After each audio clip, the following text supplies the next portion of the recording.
Shalom. Selamat pagi jemaat yang terkasih di dalam Yesus Kristus. Mari kita akan memulai ibadah online pada pagi hari ini. Kita siapkan hati kita akan masuk di dalam saat teduh.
Mari kita bangkit berdiri, kita akan memulai ibadah online kita. Ibadah online hari Pentakosta ini dimulai dengan satu pengakuan bahwa pertolongan kita adalah nama Tuhan yang menjadikan langit dan bumi beserta dengan segala isinya. Berkat dan anugerahnya kiranya berkenan turun ke atas diri kita masing-masing. Amin. Di tengah himpitnya badai kehidupan karena pandemi COVID-19, tak satu pun manusia yang dapat menghentikannya. Dengan kekayaan, kepandaian, bahkan kekuatan manusia, selain kita berserah total kepada Tuhan yang berdaulat, penguasa alam semesta ini, mari kita katakan, Tuhan, inilah hidupku.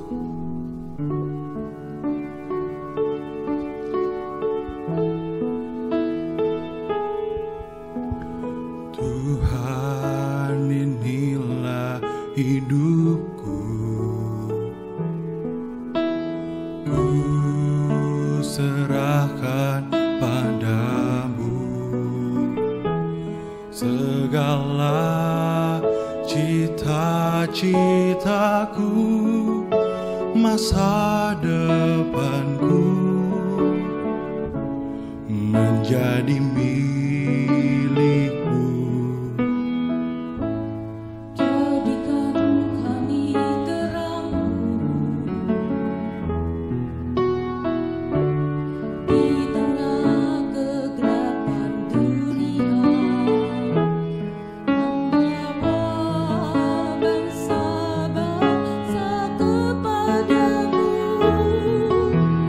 Tuhan ini kerinduanku.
kita bangkit berdiri, kita akan mengikrarkan pengakuan iman rasuli. Pengakuan iman rasuli. Aku percaya kepada Allah, Bapa yang Maha Kuasa, Khalik langit dan bumi, dan kepada Yesus Kristus anaknya yang tunggal Tuhan kita, yang dikandung daripada Roh Kudus, lahir dari anak darah Maria, yang menderita sengsara di bawah pemerintahan Pontius Pilatus, disalibkan, mati dan dikuburkan, turun ke dalam kerajaan maut. Pada hari yang ketiga, bangkit pula dari antara orang mati, naik ke surga, duduk di sebelah kanan Allah, Bapa yang Maha Kuasa, dan dari sana ia akan datang untuk menghakimi orang yang hidup dan yang mati.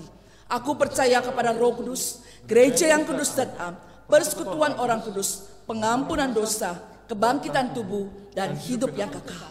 Amin. Silakan duduk. Hari ini kita memperingati hari Pentakosta, hari turunnya Roh Kudus.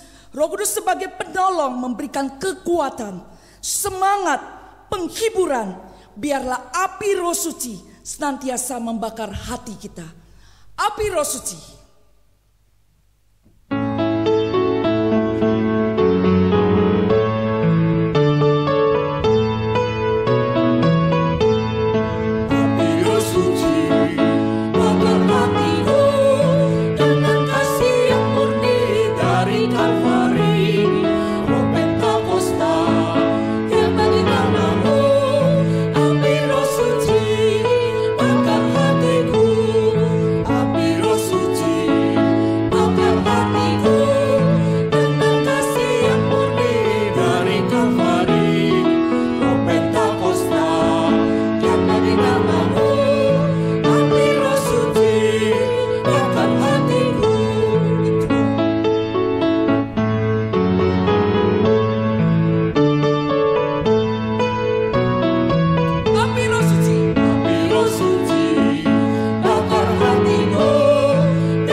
Selamat pagi Bapak Ibu yang kekasih dalam Tuhan kita Yesus Kristus.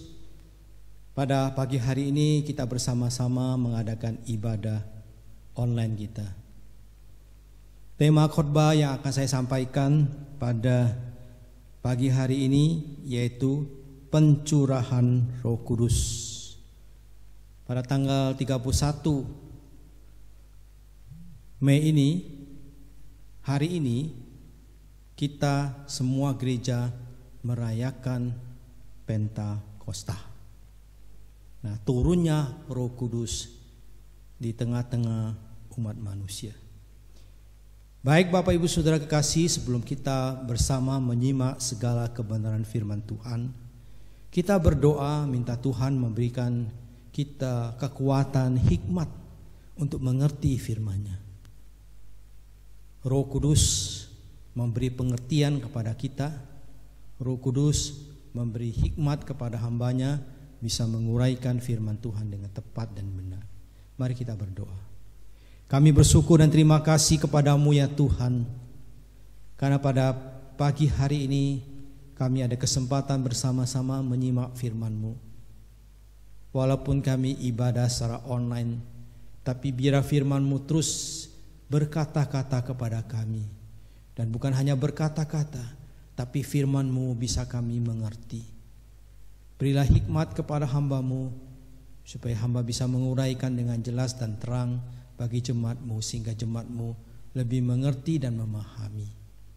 Agar Tuhan, kami semakin hari semakin diajar menyerupai Engkau Tuhan. Semakin hari kami bertumbuh menjadi orang yang dewasa secara rohani dan menjadi orang Kristen yang sungguh-sungguh memahami kehendak Tuhan.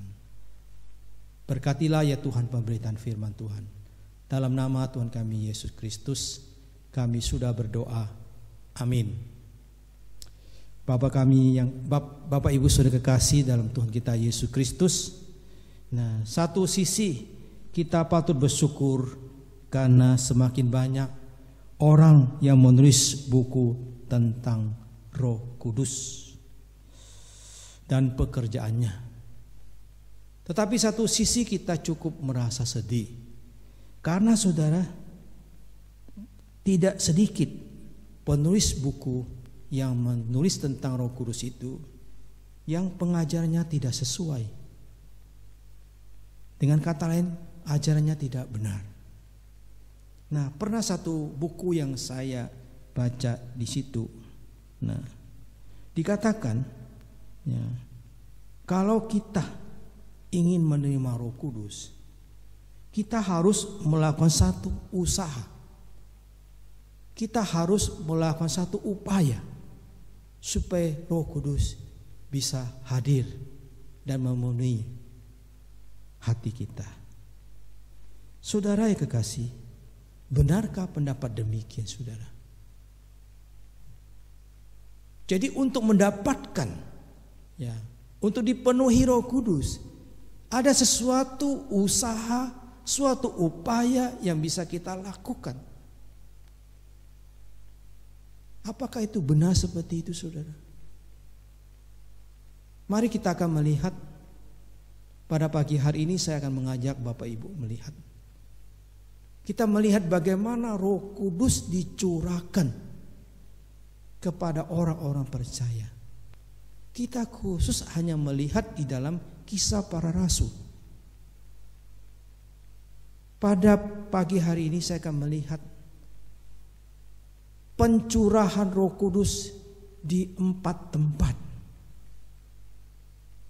Ya, baik, kita akan melihat yang pertama, pencurahan Roh Kudus di Yerusalem. Mari kita baca terlebih dahulu dalam Kisah Rasul pasal 2 ayat 1 sampai ayat 4. Kisah Para Rasul pasal 2 ayat 1 sampai dengan ayat 4. Ketika tiba hari Pentakosta, semua orang percaya berkumpul di satu tempat. Tiba-tiba turunan dari langit suatu bunyi seperti tiupan angin keras yang memenuhi seluruh rumah di mana mereka duduk. Dan tampaklah kepada mereka lidah-lidah seperti nyala api bertebaran dan hinggap pada mereka masing-masing. Maka penuhlah mereka dengan Roh Kudus. Lalu mereka mulai berkata-kata dalam bahasa-bahasa lain seperti yang diberikan oleh Roh itu kepada mereka untuk mengatakannya. Saudara kekasih, pencurahan Roh Kudus di Yerusalem ini terjadi pada diri 120 orang yang percaya, yaitu orang murid-murid Kristus, yang mereka sedang berdoa di ruang atas. Nah, sebelum pencurahan terjadi, saudara, mereka telah berdoa selama 10 hari. Dari Yesus naik ke surga sampai kepada hari Pentakosta itu 10 hari. Jadi selama 10 hari mereka berdoa menantikan janji Bapa itu. Tentu pencurahan yang oleh Tuhan Yesus lakukan pada hari Pentakosta itu, Tuhan Yesus langsung mengirim Roh Kudus kepada mereka. Seperti yang dikatakannya dalam Yohanes pasal 16 ayat 17 yang saya akan bacakan kepada Bapak Ibu Saudara kasih. Kamu benar, namun benar yang kukatakan ini kepadamu adalah lebih berguna bagi kamu jika aku pergi. Sebab jikalau aku tidak pergi, penghibur itu tidak akan datang kepadamu. Tetapi jikalau aku pergi, aku akan mengutus dia kepadamu. Jikalau aku pergi, aku akan mengutus dia kepadamu. Jadi kalau dari ayat itu berarti ya pencurahan Roh Kudus di Yerusalem itu dilakukan oleh Tuhan Yesus kepada mereka. Ya tentu di sini kepada 120 orang. Mereka itu adalah orang-orang yang sudah bertobat.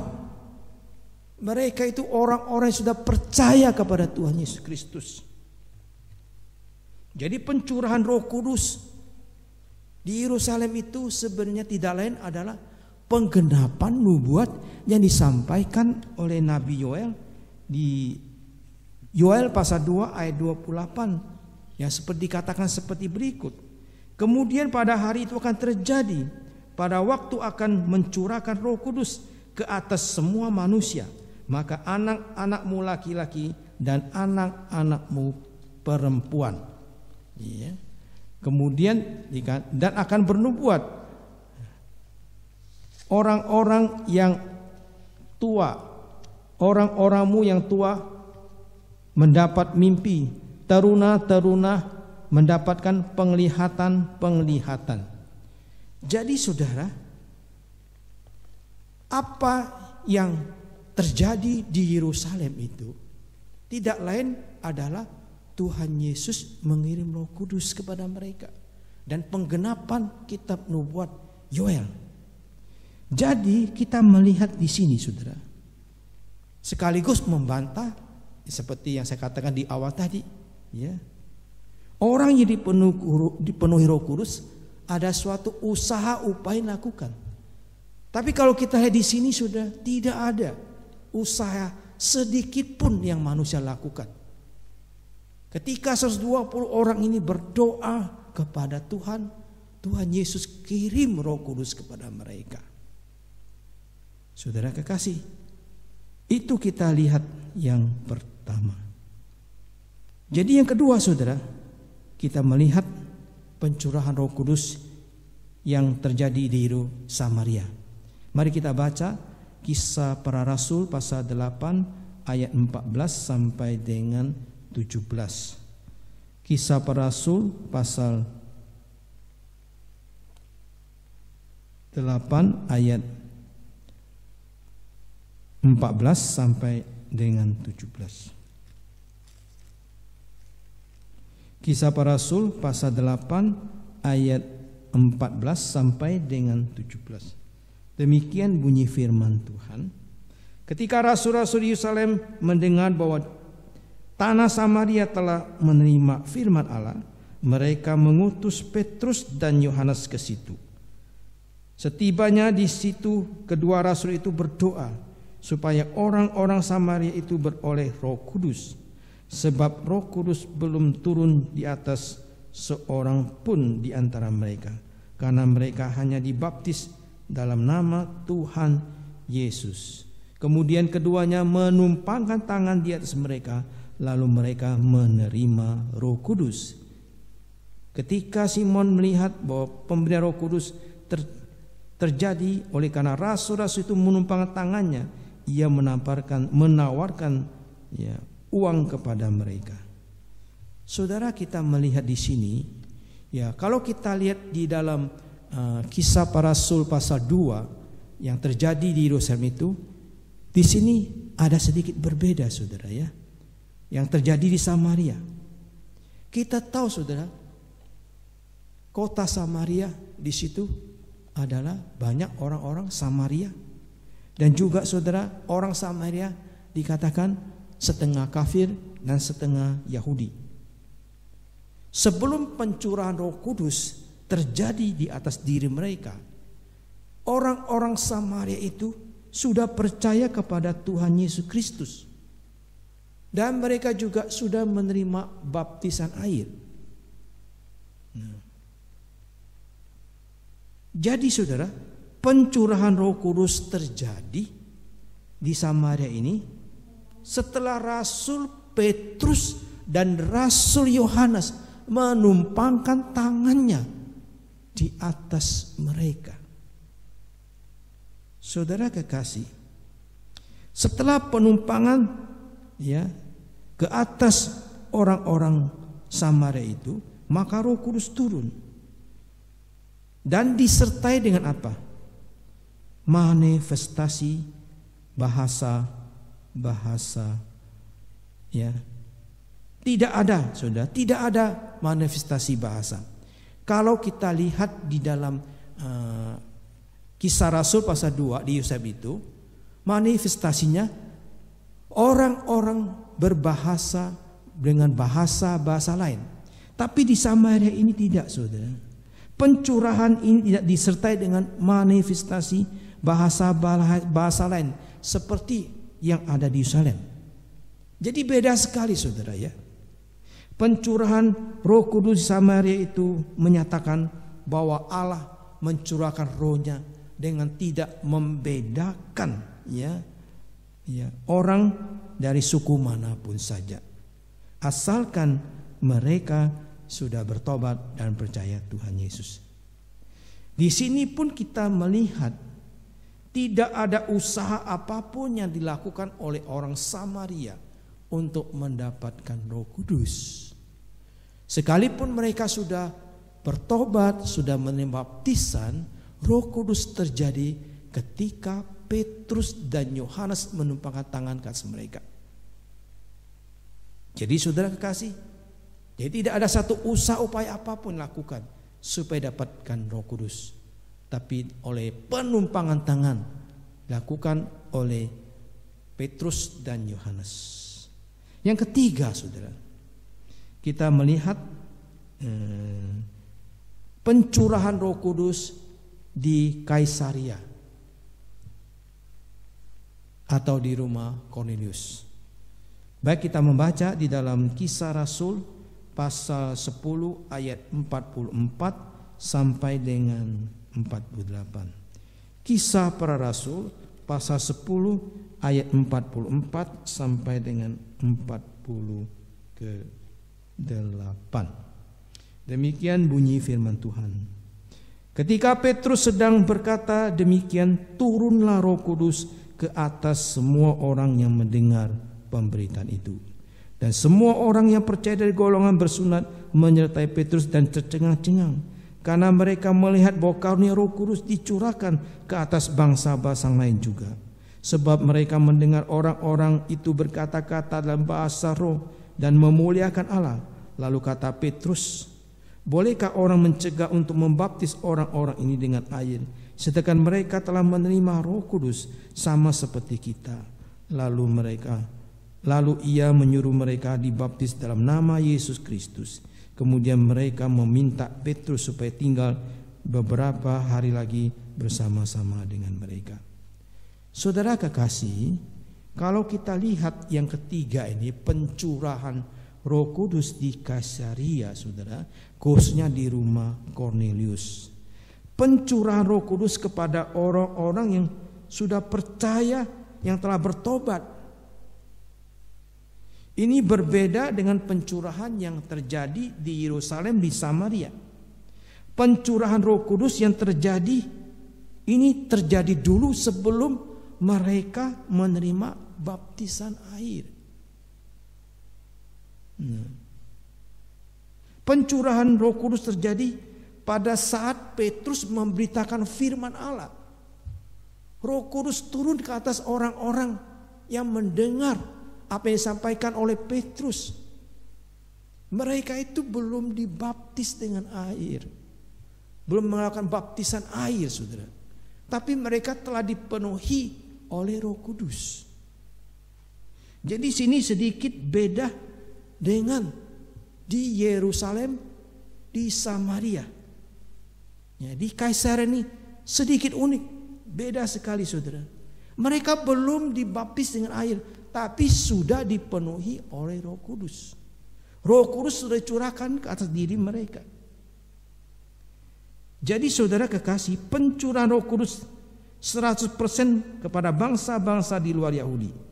Pencurahan Roh Kudus di Kaisaria ini disertai dengan apa? Manifestasi berkata-kata dalam bahasa roh. Kalau kita lihat di dalam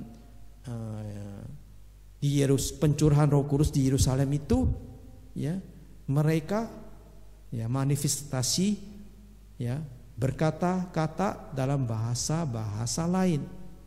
Kalau di Samaria tidak berkata-kata dalam bahasa lain, tidak ada apa-apa. Tapi kalau di dalam Kaisaria, pencurahan Roh Kudus di Kaisaria ini sedikit beda, saudara. Dikatakan mereka berbahasa roh. Jadi saudara, disinilah untuk menyatakan kepada kita, saudara, setiap kali pencurahan Roh Kudus di satu tempat berbeda dengan tempat yang lain, tidak harus sama dan serupa. Apa yang terjadi di Yerusalem tidak terjadi di Yerusalem, di Samaria. Apa yang terjadi di Samaria tidak terjadi di Kaisaria. Nah, saudara, kita akan melihat yang terakhir, yaitu pencurahan Roh Kudus di Efesus. Yaitu kita baca di dalam Kisah Para Rasul pasal 19 ayat 1 sampai dengan ayat 7. Kisah Para Rasul pasal 19 ayat 1 sampai dengan ayat 7. Demikianlah pembacaan firman Tuhan.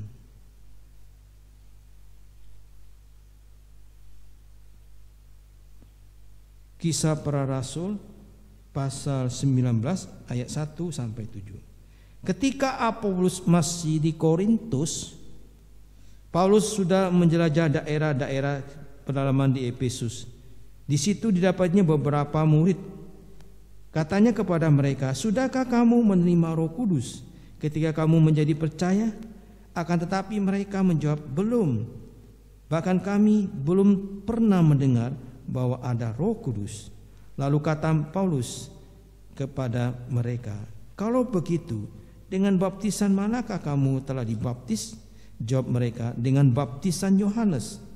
Kata Paulus, baptisan Yohanes adalah baptisan orang yang telah bertobat, dan ia berkata kepada orang banyak bahwa mereka harus percaya kepada Dia yang datang kemudian daripadanya, yaitu Yesus. Ketika mereka mendengar hal itu, mereka dibaptis dalam nama Tuhan Yesus. Dan ketika Paulus menumpangkan tangan di atas mereka, turunlah Roh Kudus ke atas mereka, dan mulailah mereka berkata-kata dalam bahasa roh dan bernubuat. Dan saudara kekasih, kita melihat di sini, saudara, pencurahan Roh Kudus di Efesus ini berbeda dengan pencurahan lainnya, saudara, yang sudah saya sebutkan tadi. Nah, di sini, saudara, orang-orang di Efesus tidak tahu bahwa ada Roh Kudus. Ketika ditanya oleh Petrus, "Apakah engkau menerima Roh Kudus?" "Belum." Nah, kemudian Petrus tanya, "Kamu dibaptis? Sudah baptis belum?" "Sudah dibaptis, baptisan Yohanes." Nah, di sinilah pencurahan Roh Kudus, yang pembaptisan dalam nama Tuhan Yesus. Ini maksudnya pembaptisan mereka harus kembali seperti yang Tuhan Yesus perintahkan di dalam Matius pasal 28 ayat 9. "Baptislah mereka dalam nama Bapa, Anak dan Roh Kudus."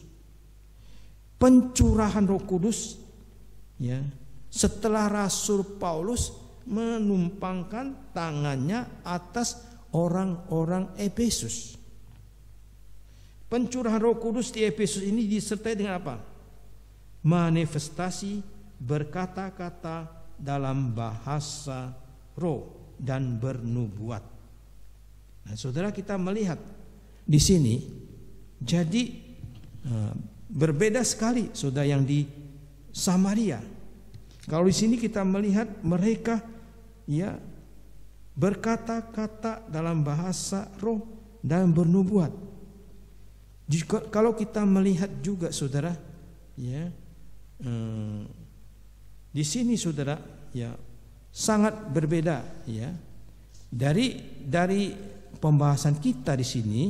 Kita simpulkan, dari keempat pencurahan Roh Kudus yang sudah kita lihat tadi bersama, ternyata, saudara, jawaban kita yang tadi di awal saya katakannya, untuk mendapatkan pemenuhan Roh Kudus, ada usaha upaya dilakukan oleh manusia. Dari keempat penjelasan pencurahan Roh Kudus itu kita bisa menarik satu kesimpulan bahwa saudara, yaitu menerima Roh Kudus tidak perlu melakukan suatu upaya, tidak perlu melakukan suatu usaha apapun, tidak perlu melakukan apapun. Bahwa Roh Kudus dicurahkan atas diri pada saat kita menyerahkan diri kita untuk percaya kepada Tuhan Yesus Kristus. Dari keempat pencurahan Roh Kudus di sini yang sudah kita bahas dari tadi, nah kita dapat menyimpulkan dengan 4 poin. Pertama, pencurahan Roh Kudus ke atas diri seorang tidak selalu harus diikuti dengan manifestasi bahasa-bahasa roh. Nah saudara, kalau kita lihat saudara di Samaria tidak ada manifestasi dalam bahasa roh. Jadi jika ada orang mengatakan bahwa kalau kamu mau dipenuhi Roh Kudus dan berbahasa roh, kau belum dipenuhi Roh Kudus. Jadi kalau bagaimana di Samaria situ? Ketika mereka dipenuhi Roh Kudus, mereka nggak berbahasa roh. Jadi jangan saudara kita pukul rata. Jadi pendapat demikian salah, Orang yang dipenuhi Roh Kudus tidak selalu harus berbahasa roh. Kalau kita lihat di Samaria, mereka tidak berbahasa roh. Di Yerusalem, di situ mereka dikatakan berbahasa dengan bahasa-bahasa lain. Saudara. Yang kedua, saudara, pencurahan atau turunnya Roh Kudus ke atas diri seseorang tidak selalu harus ada penumpangan tangan. Kalau hari ini orang datang kepada Bapak, ayo saya tumpangkan tangan ke atas dirimu supaya engkau dipenuhi Roh Kudus. Salah saudara Kalau kita lihat di Yerusalem, di Yerusalem tidak ada penumpangan tangan supaya orang dipenuhi Roh Kudus. Yesus langsung mengirim Roh Kudus terjadi pada hari Pentakosta. Mereka semua dipenuhi Roh Kudus. Tidak ada penumpangan tangan. Di Kaisaria juga, ketika Petrus menyampaikan firman Tuhan, Roh Kudus turun ke atas mereka. Petrus di rumah Kornelius tidak ada penumpangan tangan. Jadi saudara, kita bisa patahkan orang mengatakan ayo saya tumpangin tangan ke atas kamu supaya kamu dipenuhi Roh Kudus. Yang ketiga, pencurahan atau turunnya Roh Kudus ke atas diri seorang tidak selalu harus didahulukan dengan baptisan air. Ini terjadi di Kaisaria.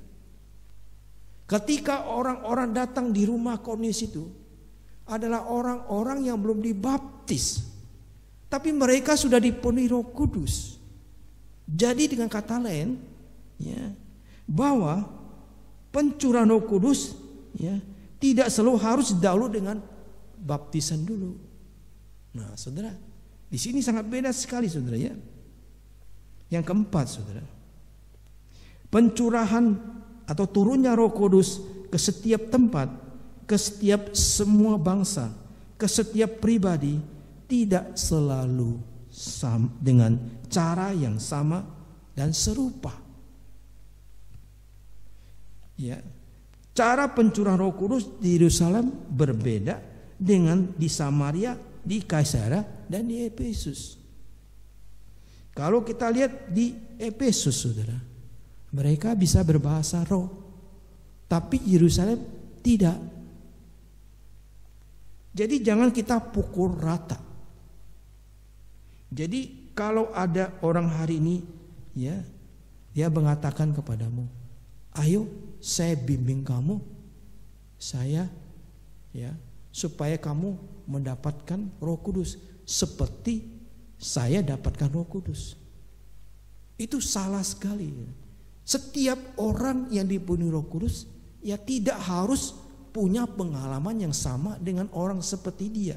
Berbeda. Saudara dan saya dipenuhi Roh Kudus mungkin caranya berbeda. Seperti kita lihat ketika pada hari Pentakosta terjadi ya, yaitu di Yerusalem.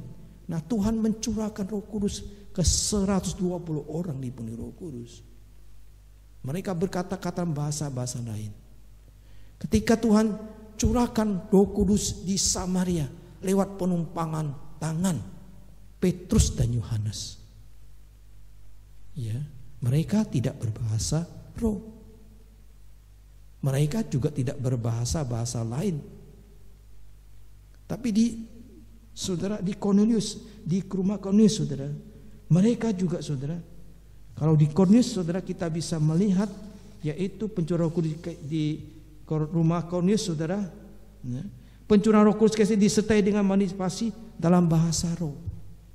Jadi yang terjadi bahasa roh yaitu di Efesus dan di rumah Kornelius. Di Yerusalem tidak ada, di Samaria juga tidak ada. Jadi kesimpulan kita hari ini sudah jelas ya. Jadi kita nggak boleh pukul rata semua orang. Ya, dengan cara yang pengalaman berbeda satu dengan lain. Bapak Ibu yang kekasih dalam Tuhan kita Yesus Kristus, jadi jelaslah sekarang bagi kita bahwa setiap orang yang telah percaya ya, dan telah bertobat menerima Roh Kudus dalam hatinya, maka mereka dibaptis oleh Roh Kudus. Seperti yang dikatakan Paulus di dalam 1 Korintus pasal 12 ayat 13. Sebab satu roh kita semua, baik orang Yahudi maupun orang Yunani, baik budak maupun orang merdeka, telah dibaptis menjadi satu tubuh, dan kita semua diberi minum oleh satu roh. Roh Kudus telah datang tinggal dalam hati setiap orang yang percaya. Yang menjadi pertanyaan sekarang, apakah hidup kita mau dipenuhi dengan Roh Kudus? Tidak. Seseorang dikatakan hidup dipenuhi dengan Roh Kudus bila ia telah menyerahkan ya, dirinya, menyerahkan pikirannya dan emosinya di bawah pengendalian dan pengontrolan oleh Roh Kudus. Disitulah orang sudah dipenuhi Roh Kudus. Jadi jelas saudara, hari ini kita mendapat pengertian yang baru ya. Jadi kalau hari ini orang coba-coba mengajarkan kepada saudara, yuk supaya kamu dipenuhi Roh Kudus, nah ini harus kamu lakukan begini-begini. Tidak perlu saudara. Dari penjelasan yang sudah sampaikan di atas tadi, saudara kita bisa mengerti dan memahami. Ya, saya senang sekali ya, apa yang dikatakan terakhir ya, kata-kata di bawah ini ya. Seseorang dikatakan hidup dipenuhi dengan Roh Kudus bila ia telah menyerahkan dirinya kepada pikirannya dan emosinya di bawah pengendalian dan pengontrolan Roh Kudus. Disitulah orang yang sudah dipenuhi Roh Kudus. Biar firman Tuhan ini menolong kita sehingga kita bisa lebih paham.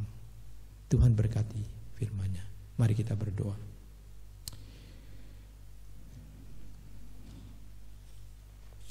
Bapa dalam surga, kami bersyukur ya dan berterima kasih kepadamu Tuhan, pada hari Pentakosta ini dengan turunnya Roh Kudus ke dunia ini, Kami sungguh bersyukur Tuhan.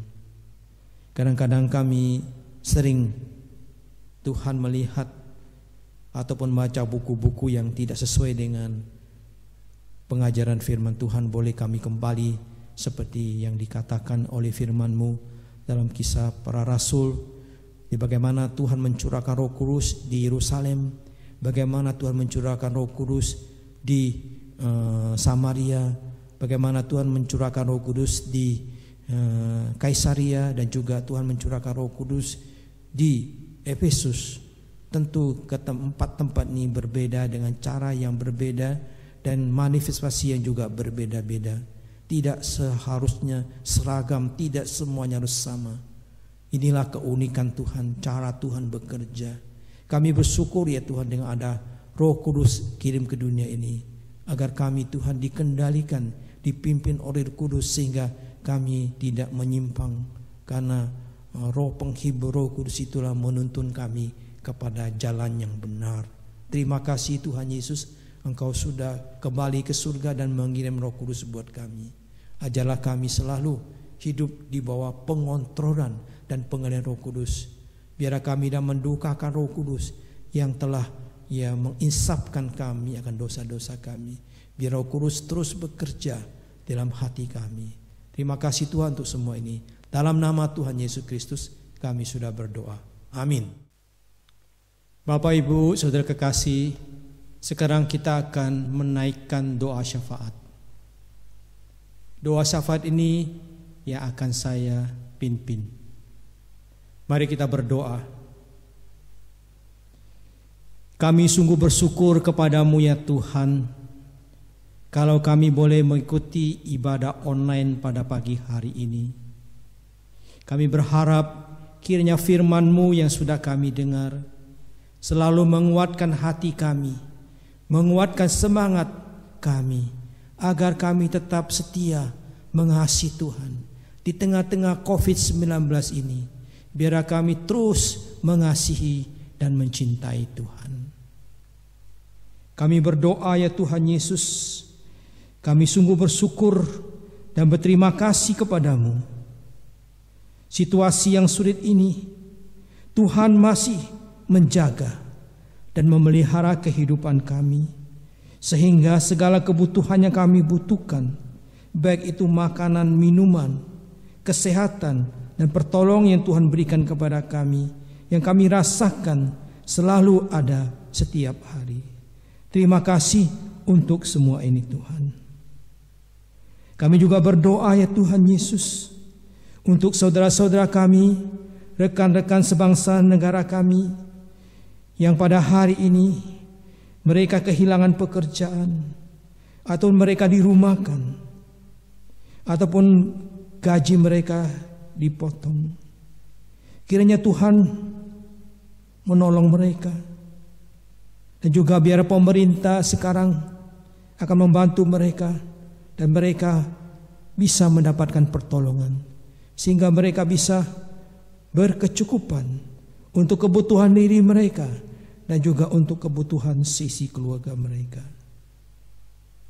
Kami berdoa ya Tuhan Yesus, di tengah-tengah mewabahnya COVID-19 ini, tolong kepada kami Tuhan, jagalah agar iman kami, agar kasih kami, agar cinta kami, semangat kami kepadamu tidak goyah, tidak luntur, tetapi tetap teguh, tetap tidak tergoyahkan.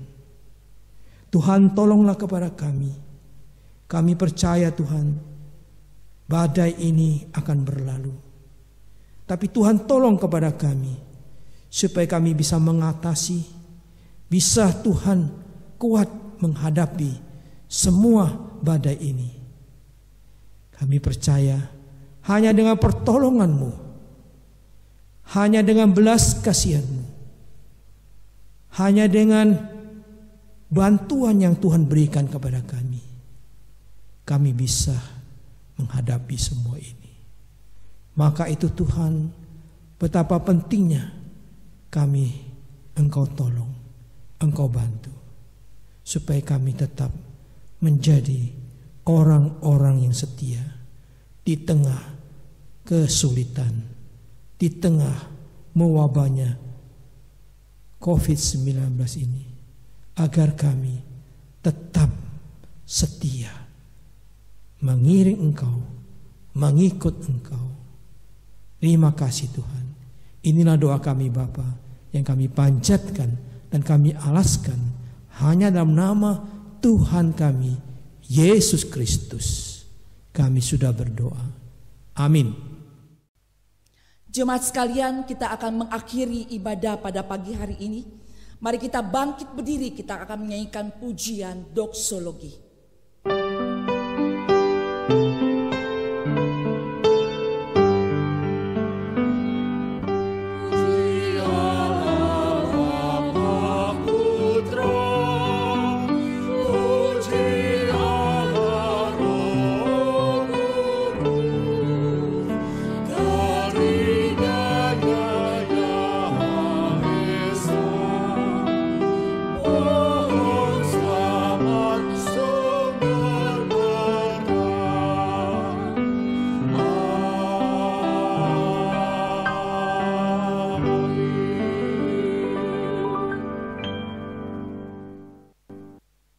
Jemaat yang kekasih, mari sekarang kita arahkan seluruh hati, jiwa, roh kita kepada Tuhan.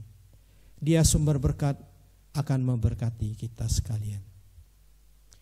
Kiranya cinta kasih daripada Allah Bapa yang tidak berkesudahan selalu ada di atasmu, dan damai sejahtera dari Tuhan kita Yesus Kristus kiranya terus menerus memenuhi hati dan pikiranmu. Pertolongan, penghiburan, gerakan Roh Kudus senantiasa diam menyertai kehidupanmu mulai hari ini hingga sampai selama-lamanya. Amin.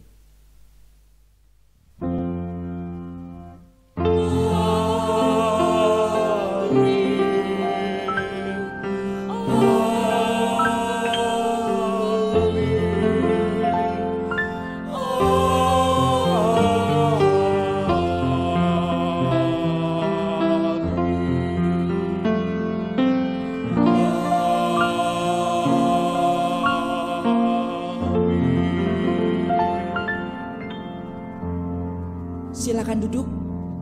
Warta jemaat akan disampaikan oleh Pendeta Nathan. Ya Bapak Ibu Saudara kekasih, kita akan mendengarkan pengumuman. Sebenarnya ini bukan pengumumannya, sedikit himbauan saja. Ada beberapa himbauan yang perlu mungkin kita taati dan kita jalani bersama. Pertama saudara, sebagai warga negara yang baik, sebagai warga gereja, biarlah kita tetap mentaati aturan yang sudah dikeluarkan oleh pemerintah, ya, dengan menjalani PSBB ini bersama-sama. Mari kita bersatu bersama, ya, bergandeng tangan memerangi COVID-19 ini. Kami percaya saudara, kalau kita bersatu, kita bisa, ya, melewati badai ini dengan baik. Itu himbauan kami pertama.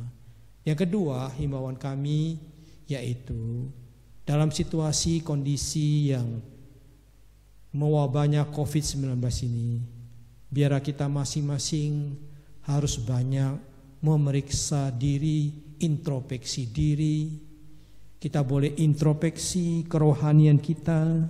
Kita boleh introspeksi diri kita selama ini. Apakah dalam situasi yang demikian membuat kita lebih harus mencari Tuhan? Dalam situasi demikian biar membuat kita lebih banyak mencari maksud dan rencana kehendak Tuhan. Inilah mungkin saatnya paling bagus. Saat demikian kita lebih banyak membaca firman Tuhan, lebih banyak berdoa, dan lebih banyak bersama keluarga saling mengasihi, saling menopang, saling membantu, dan juga kita boleh menjadi teladan sebagai kepala keluarga, sebagai ibu rumah tangga, dan sebagai anak, biar kita bisa menjalankan fungsi kita dengan baik. Itulah himbauan kami.